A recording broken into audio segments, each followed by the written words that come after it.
పరిశుద్ధ నామమునకు స్తోత్రాలు చెల్లిస్తూ ఉన్నాం.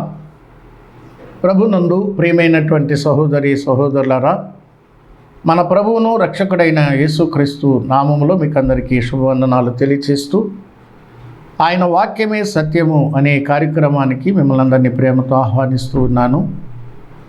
ప్రియమైన వారలారా, ఈ కార్యక్రమం ద్వారా దేవుని మాటలు మనం శ్రద్ధగా విని వాటిని గైకొని మన అనుదిన జీవితంలో అన్వయించుకుని ఆ వాక్యాన్ని అనుసరించి జీవిస్తూ దేవునిని మహిమపరుస్తూ ఆయన రాకడ కొరకు సిద్ధపడాలని ప్రభు పేరిట ఆశిస్తూ మీకు మనవి చేస్తూ ఉన్నాను. ప్రియులారా, మనము ఈ దినమున ప్రకటన గ్రంథములో ఉన్నటువంటి 2-3 అధ్యాయాల్లో 7 సంఘాలకు ప్రభు అయినటువంటి దేవుడు రాసిన ఉత్తరాలు, వాటి యొక్క సత్యాలు కొన్నిటిని మనం ధ్యానం చేయబోతున్నాం. ఈ సమయంలో మనము ప్రకటన గ్రంథం 2వ అధ్యాయం మొదటి 7 వచనాలు చదువుకుందాం. ప్రకటన గ్రంథం 2వ అధ్యాయము మొదటి 7 వచనాలు.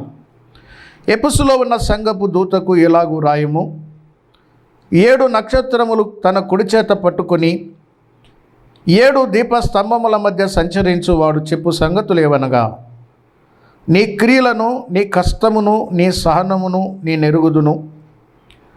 నీవు దుష్టులను సహింపలేవనియు, అపస్సులు కాకయే తాము అపస్సులమని చెప్పుకొని వారిని పరీక్షించి వారు అబద్ధికులని నీవు కనుగొంటివనియు, నీవు సహనము కలిగి నా నామము నిమిత్తము భారము భరించి అలయలేదనియు నేను ఎరుగుదును.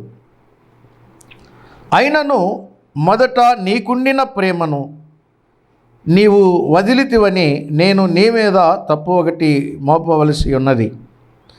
నీవు ఏ స్థితిలో నుండి పడితివో అది జ్ఞాపకము చేసుకొని మారు మనసు పొంది ఆ మొదటి క్రియలను చేయుము.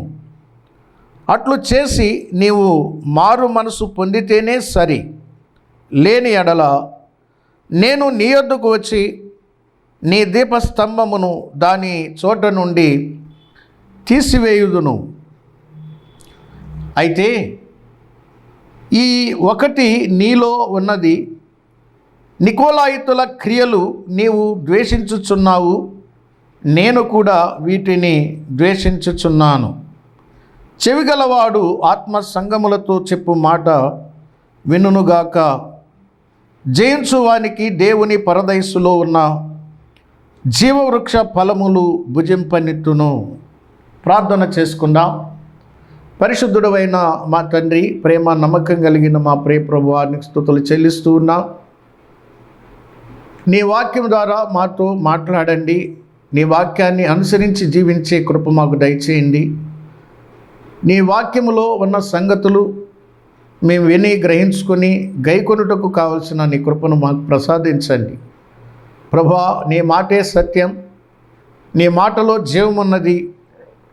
నీ మాట వింటే మేము బ్రతుకుతాం కనుక నీ మాట విని జీవించే కృప మాకందరికీ దయచేయండి అని, నీ మాట ప్రకారంగానే జీవించే కృప మాకు దయచేయమని మా రక్షకుడు ప్రభు అయిన యేసుక్రీస్తు నామమున స్తోత్రాలు అర్పించి వినయంతో వేడుకుంటున్నాము తండ్రి. ఆమెన్. ప్రభునందు ప్రియమైనటువంటి సహోదరి సహోదరులారా, మనం చదువుకున్నటువంటి వాక్య భాగములో ఎఫెసులో ఉన్నటువంటి సంఘానికి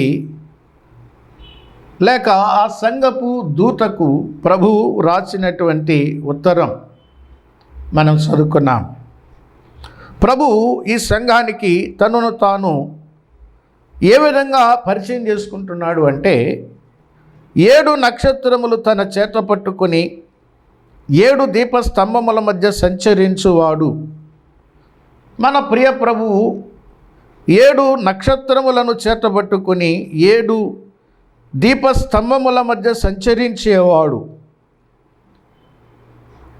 మొదటి అధ్యాయము 19-20 వచనాల్లో, నా కుడి చేతిలో నీవు చూచిన 7 నక్షత్రములను గూర్చిన మర్మమును, ఆ 7 సువర్ణ దీపస్తంభముల సంగతి వ్రాయుము.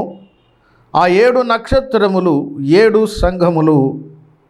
సంఘములకు దూతలు, ఆ 7 దీపస్తంభములు 7 సంఘములు.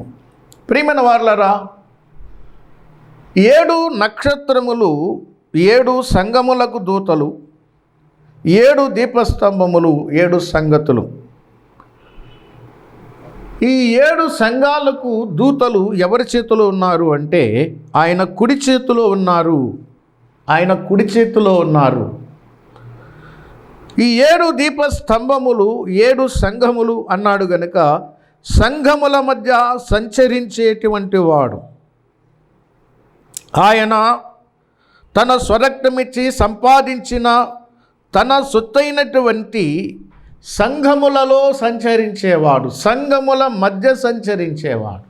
ఎందుకంటే సంఘము ఆయన సొత్తు, సంఘము ఆయన స్వరక్తమిచ్చి సంపాదించిన సొత్తు గనుక ఆయన సంఘము మధ్య ఉంటాడు, ఆయన సంఘములలో సంచరిస్తాడు. పరలోకములో ఉన్న దేవుడు, తండ్రి కుడిపార్శ్వమున కూర్చుని విజ్ఞాపన చేస్తున్నటువంటి దేవుడు, ఆయన తన స్వరక్తమిచ్చి సంపాదించినటువంటి ఆయన సంఘములో నివసించేవాడుగా ఉన్నాడు, ఆయన సంఘములలో సంచరించేవాడుగా ఉన్నాడు ప్రియులారా. కాబట్టి ఆ ప్రభువు ఈ సంఘపు దూతకు అనగా ఈ సంఘమునకు రాస్తున్న సంగతులు.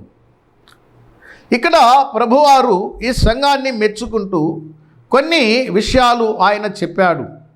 ఒకటి, నీ క్రియలను నేను ఎరుగుదును అంటాడు. నీ క్రియలు అంటే ఎఫెసీ సంఘము క్రియలు కలిగిన సంఘం.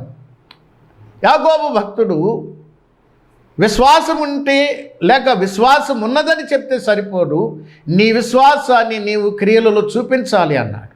అంటే ఈ సంఘము జీవము కలిగిన సంఘం, అంటే క్రియలు కలిగిన సంఘం. ఎఫెసీ సంఘం విశ్వాసపు క్రియలతో కూడినటువంటి సంఘము అని మనం చూస్తున్నాం. ప్రియమైన వారలారా, నీవు విశ్వాసమైతే నీ విశ్వాసాన్ని నువ్వు క్రియలలో చూపించాలి. అప్పుడే నీకు విశ్వాసం అన్నదని నమ్మగలం. రెండవదిగా మనం చూసినట్లయితే కష్టపడినటువంటి సంఘం, ప్రభు కొరకు, ప్రభు పని కొరకు, ప్రభు సేవ కొరకు కష్టపడినటువంటి సంఘం. ప్రియమైన వారలారా, దేవుడు భౌతికంగా ఈ శరీరముతో కష్టపడాలని చెప్పాడు. నిర్గమాకాండము 20 అధ్యాయములో దేవుడిచ్చినటువంటి 10 ఆజ్ఞలలో ఒక ఆజ్ఞ ఏమిటంటే, నీవు 6 దినాలు కష్టపడి నీ పని అంతా చేసుకో అన్నాడు.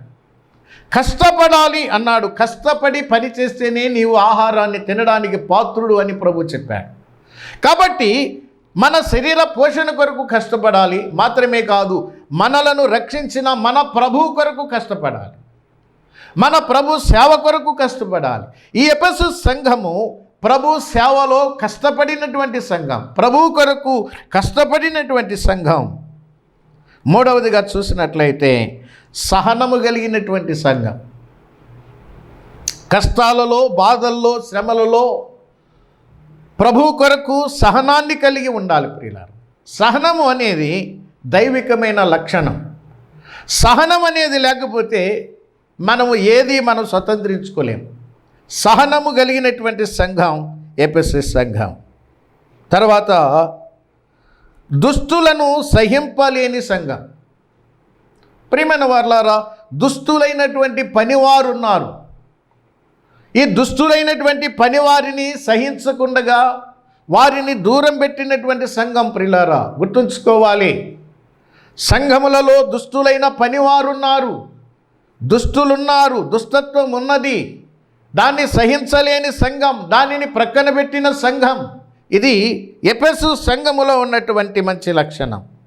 మరొకటి ఏమిటంటే దొంగ అపస్తులను పసిగట్టి దూరంగా పెట్టినటువంటి సంఘం.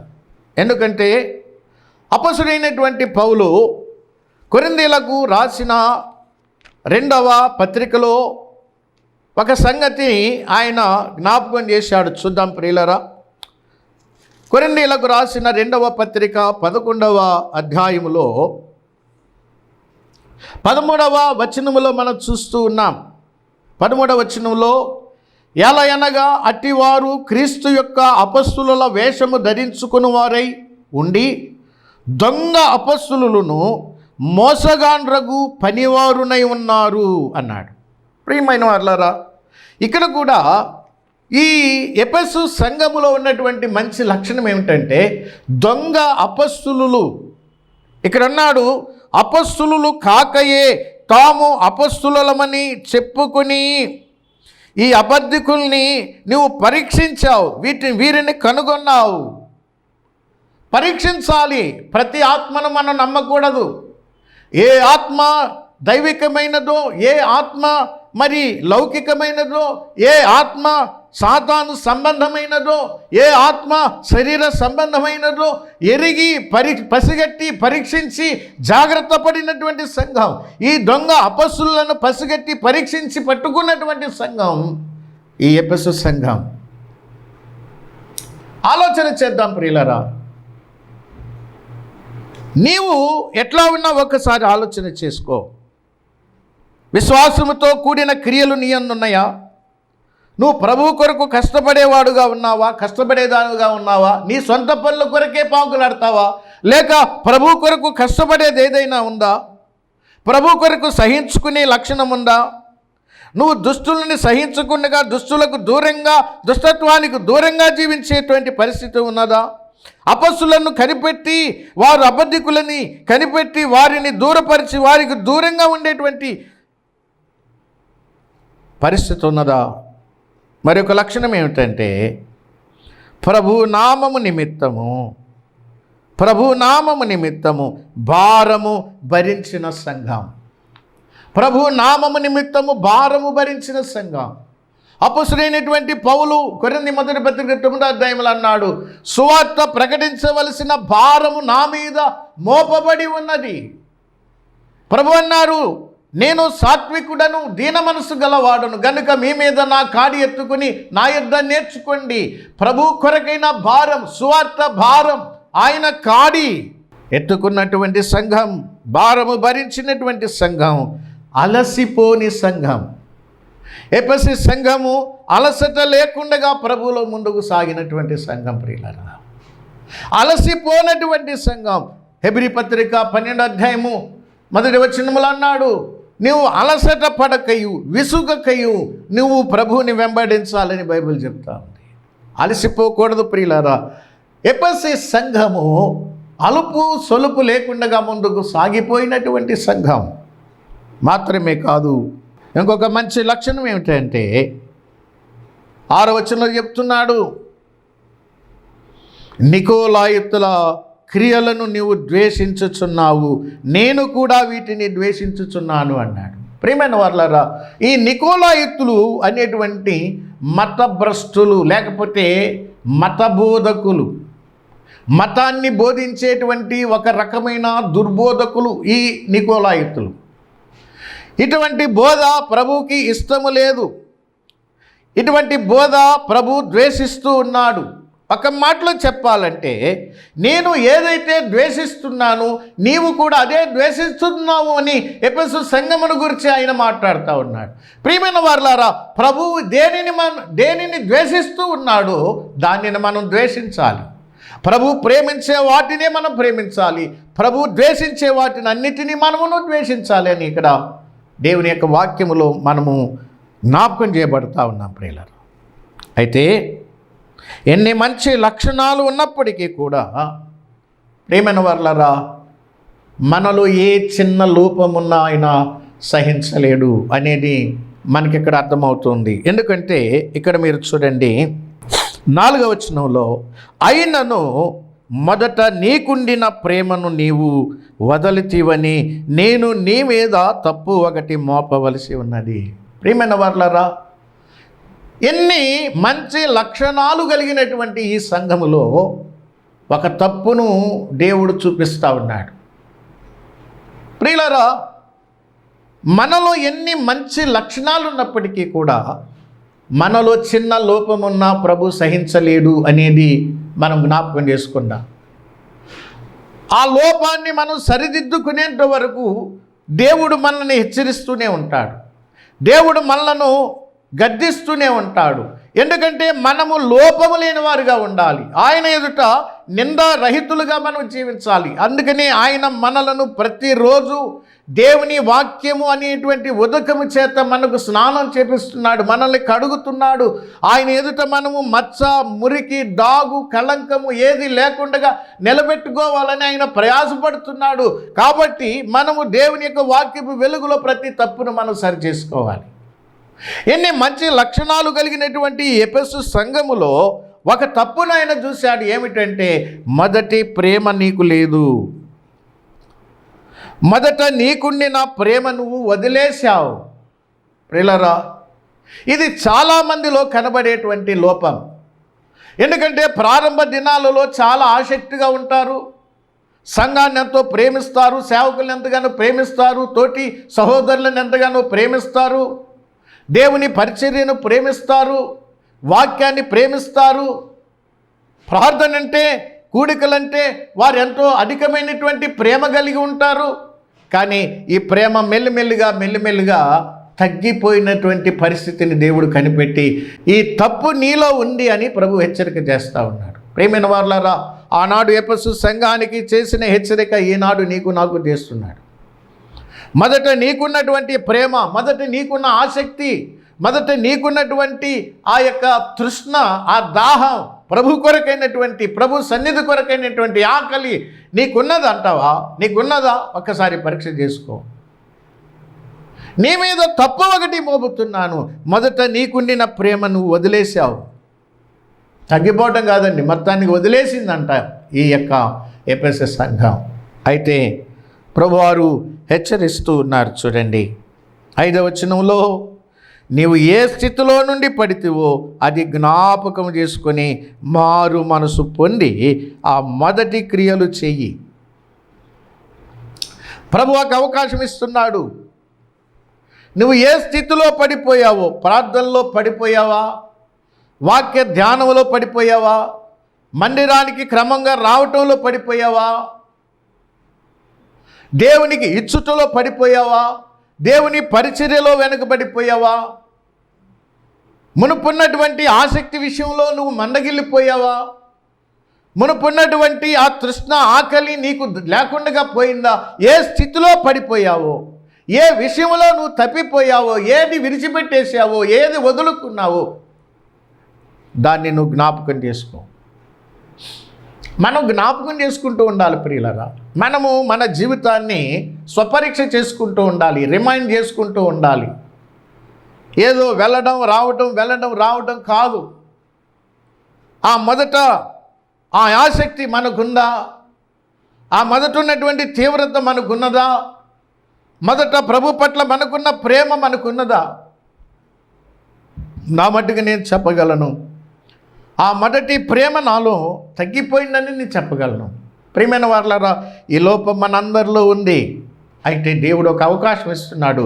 నువ్వు జ్ఞాపకం చేసుకో, నువ్వు జ్ఞాపకాన్ని తెచ్చుకో.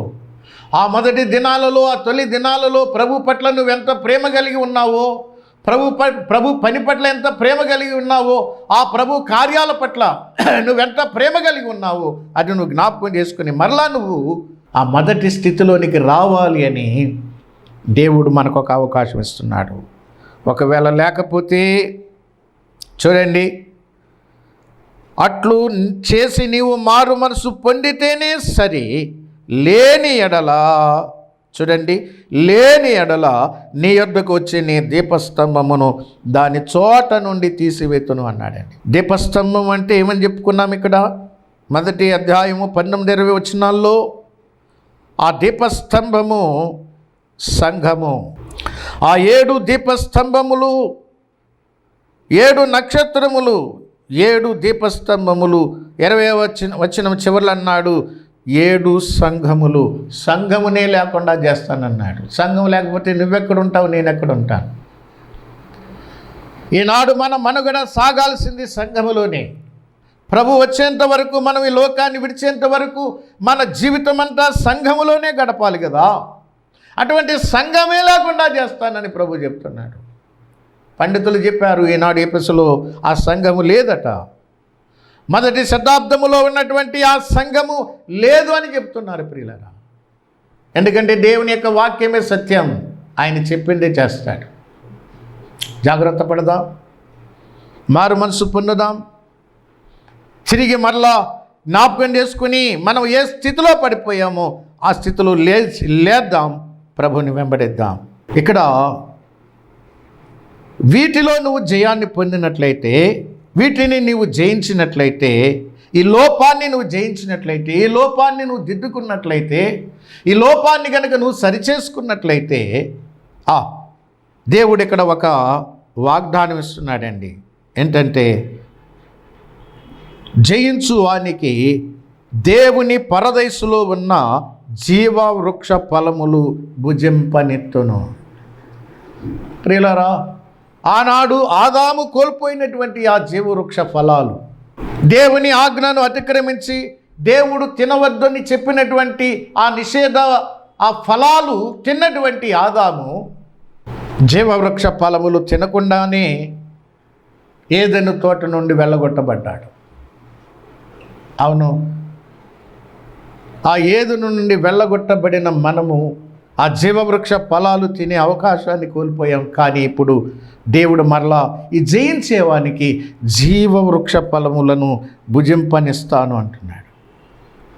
ఆ జీవవృక్ష ఫలం మన ప్రభువే, మన ప్రభు నిత్య జీవం. ఈ జీవవృక్ష ఫలాలు తినటువంటి వాడు నిత్యము జీవిస్తాడని బైబిల్ చెప్తుంది. ఈ జీవవృక్ష ఫలములు మన ప్రభువే, నువ్వు నిత్యము జీవించేటువంటి వృక్ష ఫలములు ఇవి నీకు ఇస్తాను అని దేవుడు వాగ్దానం చేస్తూ ఉన్నాడు. ప్రియులారా, జయించాలి, ప్రతి పాపాన్ని మనం జయించాలి, ప్రతి శోధన మనం జయించాలి, ప్రతి కీడును మనము జయించాలి. ఎందుకంటే దేవుడు అనేకమైన వాగ్దానాలు మనకి ఇక్కడ ఇచ్చాడు. జయించేవానికి ఇక్కడ రాయబడిన వాగ్దానం ఏంటంటే, జీవవృక్ష ఫలములు నేను భుజింపనెత్తును, నిత్య జీవం. ప్రియమైన వారలారా, ఆలోచన చేద్దాం. ఇక్కడ 7 సంఘాలకు సారికి చెబుతున్నటువంటి మాట ఏంటంటే 7వ వచనంలో ఉంది, చెవి గలవాడు ఆత్మ సంఘములతో చెప్పు మాట వినుగాక అన్నాడు. ప్రియమైన వారలారా, మనకి చెవులున్నాయి, 2 చెవులను దేవుడిచ్చాడు. ఈ బాహ్య చెవులు లోక సంబంధమైనటువంటి ఈ లోకములో వినబడేటువంటి మనుషుల స్వరాలను, సాతాను స్వరాలను బాగా వింటాయి ఈ చెవులు. ఇవి దురద చెవులను కూడా మనం చెప్పవచ్చు. కాబట్టి ఈ చెవులు అందరికీ ఉన్నాయి, కానీ ఆత్మ స్వరాన్ని వినే చెవులు కావాలన్నాడు ఇక్కడ ప్రభు. వినుటకు చెవులు గలవాడు వినుగాక అని ఇక్కడ ప్రభు చెప్తూ ఉన్నాడు. ఎందుకంటే ఆత్మస్వరాన్ని వినే చెవులు మనకి కావాలి ప్రియులరా. దేవుని ఆత్మస్వరం మనము చెవులతో, ఈ బాహ్య చెవులతో వింటే మనకు అర్థం కాదు. మన ఆత్మకు చెవులున్నాయి, మన ఆత్మకు కన్నులున్నాయి, మన ఆత్మకు గ్రహించే శక్తి ఉంది. ఈ బయటికి కనబడేటువంటి ఈ శరీరము లోపల దేవుడు జీవాత్మను ఉంచాడు, దేవుడు తన ఆత్మను ఉంచాడు. దేవుని ఆత్మతో మన జీవాత్మ మమేకమై దేవుని ఆత్మ సంగతులు, దేవుని పరిశుద్ధాత్ముడు చెప్పేటువంటి దేవుని సంగతులు వినేటువంటి చెవులు మనకి కావాలి అని ఇక్కడ ప్రభు జ్ఞాపకం చేస్తూ ఉన్నాడు. చాలామంది వింటారు, విడిచిపెడతారు. ఎందుకంటే వాటికి విన్నటువంటి వాటిని ఏది కూడా వారు అర్థం చేసుకోలేరు, గ్రహించలేరు. కారణం ఏంటంటే వారికి బాహ్య సంబంధమైనటువంటి చెవులే ఉన్నాయి, కానీ దేవుని ఆత్మ స్వరాన్ని విని గ్రహించేటువంటి చెవులు వారికి లేవు ప్రియులారా. దేవుడు ఇక్కడ 7 సంఘాలకు రాస్తున్నటువంటి ఉత్తరాల్లో సారికి చెప్పేటువంటి 7 సార్లు చెప్పినటువంటి విషయం ప్రాముఖ్యమైనది ఏంటి అంటే, చెవి గలవాడు ఆత్మ చెప్పుచున్న సంఘములు, ఆ ఆత్మ చెప్పుచున్నటువంటి మాట చెవి గలవాడు వినుగాక అన్నాడు. ప్రియులారా, సంఘములతో చెప్పు మాట ఒక్కసారి మనం జ్ఞాపకం చేసుకుందాం. అసలు సంఘము అంటే ఏంటి? కొరింథీయులకు రాసిన మొదటి పత్రిక 1వ అధ్యాయము 2వ వచనంలో ఈ విధంగా వ్రాయబడి ఉందండి. కొరింథులో ఉన్న దేవుని సంఘమునకు అనగా క్రీస్తు యేసునందు పరిశుద్ధపరచబడిన వారై పరిశుద్ధులుగా ఉండుటకు పిలువబడిన వారికి అన్నాడు. సంఘము అనేటువంటి మాటకు నిర్వచనం ఏమిటి అంటే, ఇక్కడ స్పష్టంగా రాయబడి ఉంది,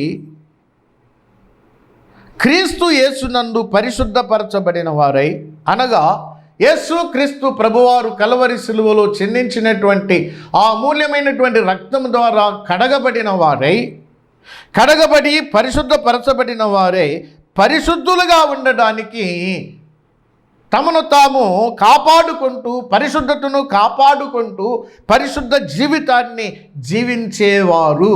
ఇది సంఘం. ఈ సంఘానికే దేవుడు ఉత్తరాన్ని రాస్తున్నాడు. ఈ సంఘానికి ఈ సంగతులన్నీ దేవుడు చెప్తూ ఉన్నాడు. ఈ సంఘములో, ఈ క్రమములో ప్రియమైన స్నేహితుడా, సోదరి, ఈ వాక్యానుసారంగా నువ్వు ఉన్నావా అంటే, నీవు యేసుక్రీస్తు రక్తములో కడగబడి పవిత్రపరచబడి పరిశుద్ధతను కాపాడుకుంటూ పరిశుద్ధ జీవితాన్ని జీవిస్తూ ఉన్నటువంటి స్థితిలో నువ్వు ఉన్నావా? లేకపోతే ఇదే మిక్కిలి అనుకూల సమయము, ఇదే రక్షణ దినం, ఇప్పుడైనా నువ్వు మారు మనసు పొంది ప్రభు దగ్గర నీ పాపాలు ఒప్పుకుని, ప్రభువా నేను పాపిని, నీ రక్తంతో నా పాపాలు కడిగి పవిత్రపరచు నాయనా, నన్ను పరిశుద్ధపరచు తండ్రి, నేను పరిశుద్ధునిగా జీవించే కృపను నాకు దయచేయని ఒక గట్టి తీర్మానం చేసుకుని ఆ పరిశుద్ధతలో కొనసాగేటువంటి అనుభవంలోనికి రావాలని ప్రభు పేట నేను మనవి చేస్తూ ఉన్నాను. ప్రియమైన స్నేహితుడా, సోదరి, ఆలోచన చేయండి. జయిస్తున్నావా, ఓడిపోతున్నావా? ప్రతి పాపము మనం జయించాలి, ప్రతి శోధన మనం జయించాలి, ప్రతి కీడును మనము జయించాలి. జయిస్తేనే మనకి నిత్య జీవం. ఓడిపోకూడదని ప్రభు ఇక్కడ జ్ఞాపకం చేస్తున్నాడు. ఎక్కడ పడిపోయావో లే. నీతిమంతుడు 7 మార్లు పడిపోయినా తిరిగి లేస్తాడని బైబిల్ చెప్తుంది. నువ్వు నిజంగా యేసుక్రీస్తుని విశ్వాసం ఉంచి రక్షించబడి యేసుక్రీస్తులో నీతిమంతుడుగా నువ్వు తీర్చబడినట్లయితే నువ్వు పడ్డా చోటు ఉండవు. నువ్వు పడిపోయిన వాడు, పడిపోయిన దాను పడిపోయినట్లుగానే ఉండవు. నువ్వు తిరిగి లేస్తావు. దేవుడు లెమ్మని చెప్తున్నాడు. లెమ్ము, చేజరిల్లుము, క్రీస్తు నీ మీద ప్రకాశించుచున్నాడు. ప్రియమైన స్నేహితులారా, సోదరి సోదరులారా, ఆలోచన చేయండి. క్రీస్తు తన వాక్యము ద్వారా నీ మీద ప్రకాశిస్తూ ఉంటుండగా నువ్వు లెమ్ము, తేజరిల్లుము. దేవుడు అట్టి కృప మనకు దయచేయను కాక.